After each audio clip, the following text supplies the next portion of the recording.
Oh dear. Here we go.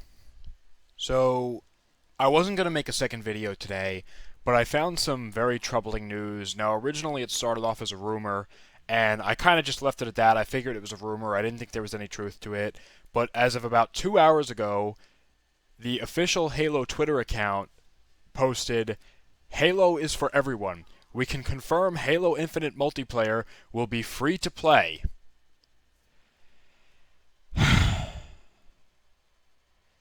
Look, I've been very cautiously optimistic about this game, and I've been trying to stay positive with it. I literally just made a video earlier today saying how. Actually, I made the video last night. I posted it earlier today, but I was talking all about how I think a lot of people are giving Infinite too much flack, and we don't really know enough about it yet, and how they need to try some new things sometimes. We can't just have a re-release of Halo 3, and I pointed out the graphics, they're not that good, but this is just something on a whole nother level that I really don't think is going to be good for the game. Could the multiplayer going free to play be a positive thing? Yes.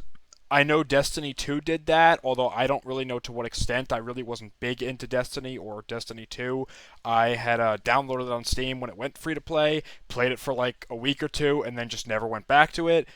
So I don't know really how much that game going free to play affected the community, but I just feel like this is just a bad move one way or another. It's going to end up coming back to just hurt the game as a whole, whether it's going to hurt the quality of the game or whatever.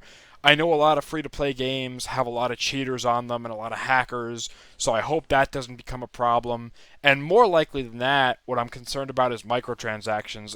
In my last video, in fact, I mentioned that we should be worried about, you know, anti-consumer microtransactions making their way into Halo, like we saw with the Rex system in Halo 5 or the Blitzpack system in Halo Wars 2. And if they're making this game free to play, they are going to have to put in a whole bunch of microtransactions and monetization systems to make the game worth making and worth running the servers on. And I just think it's really concerning at this point, the fact that, I mean, why? Why would they take such a big title and make it free to play? Like, when I think of free to play games, I think of, like, Servarium or just other little shitty, obscure games that nobody really plays for more than a month, or what's that other one that came out a couple years ago? Warfaced. Well, that was more than a couple years ago, but they have all these free to play games that at the end of the day are pretty much entirely pay to win, or they just have some gimmick where the game is significantly dumbed down in order to, make way for some paywalls to make your experience better only if you actually pay for money, real money for the in-game items. Now, 343 had come out and said that there will be no real life money, real life paid loot boxes. Real life money paid loot. I can't speak, but they've said that there's not going to be any loot boxes that you pay with real money in the game, which I think is kind of clever, careful wording, and I think that doesn't necessarily mean there won't be loot boxes.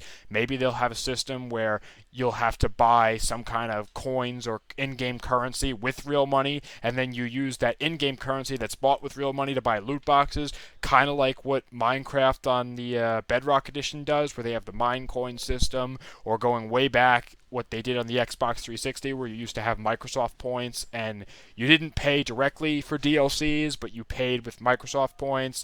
And if it's a system like that, I'm saying it right now, Halo Infinite's going to be pay to win. And I am really, really concerned. If they make the entirety of Infinite's multiplayer pay to win, I'm just going to hang out on the Master Chief Collection and play Halo 3 or Combat Evolved or something like that, or Reach or whatever.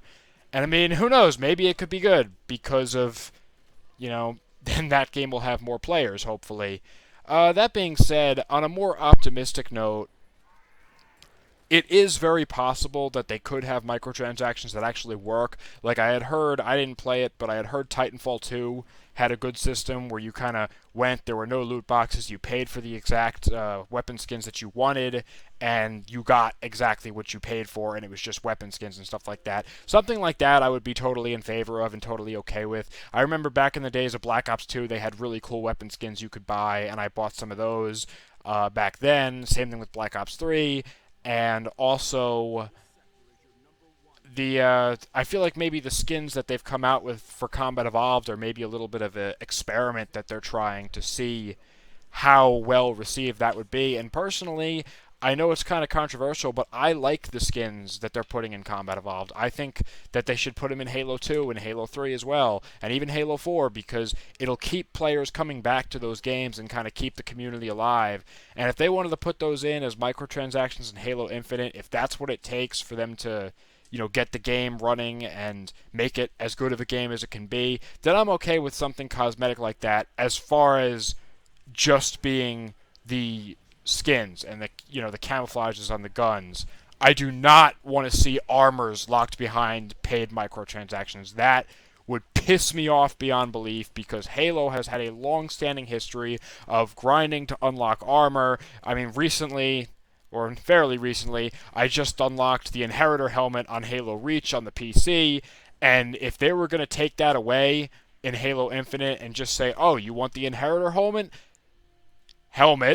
Sorry, I'm running off of about 3 hours of sleep today. So, if they came and said, you want the Inheritor helmet? That'll be $20, please.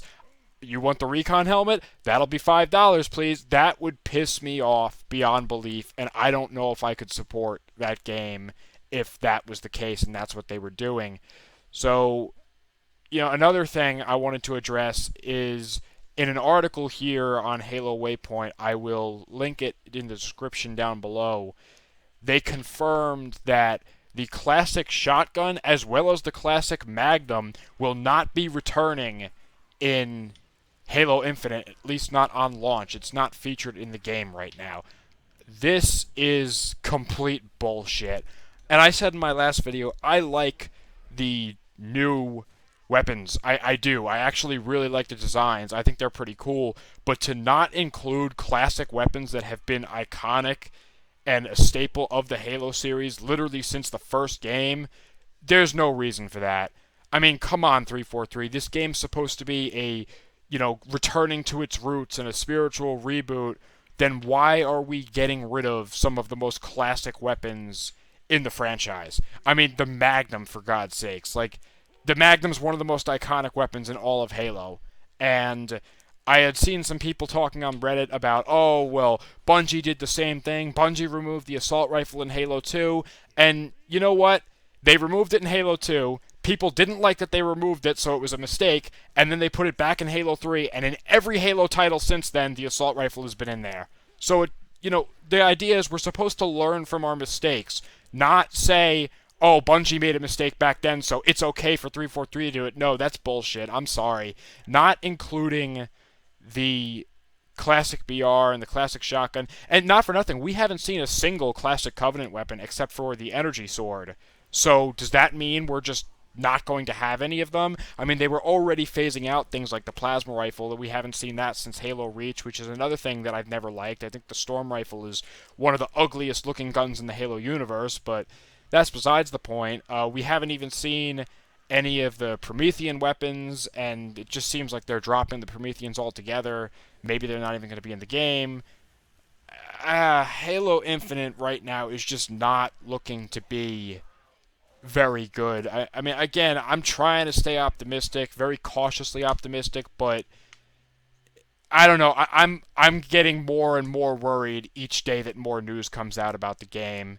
And about going back to the free-to-play thing, with 343's track record, I just feel like there's no way that they're not going to make it pay to win, and that really, really scares me because, like I said, if they do, you can find me back on MCC for the next couple years. I'm not playing Infinite if it's going to be like that.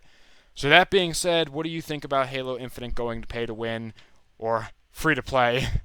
What do you think about not having the classic weapon designs? Do you think that they're going to add the classic weapons designs later? I would hope so, but even that I don't think is acceptable really. Hidden Xperia made a video and he talked about how it's the same thing with the Halo 5 rocket launcher literally all over again, and they haven't learned. And I couldn't agree more. They haven't learned. Nobody liked the rocket launcher from Halo 5, and it took them months and months and months to add the old one back in. And that just shouldn't be the case. They're literally taking out iconic. It's like they hate Halo. Like they don't even want to make a Halo game. And I had seen a post on the forums about that too, where someone pointed out ever since 343 took over this franchise, they have constantly been changing everything. They changed the way the elites looked. They got rid of the brutes. They got rid of the drones. They got rid of the flood. They got rid of the plasma rifle. They changed the whole method of storytelling. They changed the soundtrack design. They changed some of the environments. They changed the aesthetic of the Forerunners. What is going on behind the studio doors at 343? Like, it just seems like they keep trying to fix things that aren't broken. So, that being said, I am very worried about Halo Infinite, and we'll see what the next couple of days brings with new news that comes out. But if you like this video, leave a like on it. Subscribe if you want to see more. I'll be uploading more Halo, Minecraft, and Starbound content as time goes on. Thank you for watching. Have a great day. Stay safe. I need to go get some sleep. Goodbye.